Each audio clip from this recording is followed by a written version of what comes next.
हाँ शिवा अच्छा भाई पते क्या રહેવાનું ક્યાં બનો છો હે ટીપાસુર રાખડી બનાવો છો કેવું લાગી રહ્યું મસ્ત મસ્તી શું બનાવો છો બેન રાતીમાં બુટી હા પછી બુટી અલગ અલગ રાખડી બનાવો છો હા એ રાતી બનાવીએ છીએ મારું નામ વાસવી વ્યાસ છે. દીપ સ્પેશિયલ એજ્યુકેશન ટ્રસ્ટમાં હું જોબ કરું છું છેલ્લા 20 વર્ષથી. મારી પાસે અત્યારથી 16 થી 25 વર્ષની છોકરીઓ છે જે વોકેશનલનું કામ પણ કરી શકે છે. તહેવાર પ્રમાણે એ લોકોને વસ્તુ બનાવતા શીખવે. જેમ કે અત્યારે રાખડી ફેસ્ટિવલ છે તો રાખડી બનાવવાનું ચાલુ છે. છેલ્લા 3 મહિનાથી રાખડી બનાવે છે. ઓર્ડર પ્રમાણે એ લોકો રાખડી બનાવે છે અને અમે જે પ્રમાણે સેમ્પલ આપીએ એ પ્રમાણે એ લોકો બનાવવાની કોશિશ કરે છે.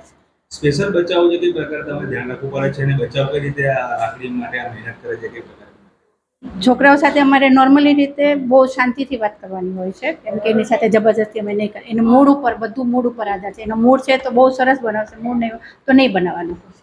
બેન આ જે વેચાણ થાય છે દર વર્ષે કેટલા રૂપિયાનું વેચાણ થાય છે અને કઈ રીતનું ઓર્ડરનું આખી વાત એટલે ઓર્ડર જે આપો છો હા, કઈ રીતે કેટલા રૂપિયાનું વેચાણ થાય હા હા અને બેન આનું વેચાણ અને પૈસાની કઈ રીતની અમારે સ્ટોલ પ્રમાણે સ્ટોલમાં હોય છે. સ્કૂલમાં એક્ઝિબિશન રાખીએ છીએ અમે લોકો. એ રીતે એની ઇન્કમ થાય છે. ઇન્કમ અમે સ્કૂલમાં જ જમા કરાવીએ છીએ અને પેરેન્ટ્સ આ બહુ જ ખુશ થાય છે કે આ બાળકો આ ટાઈપનું બધું બનાવીને સેલિંગ કરી શકે.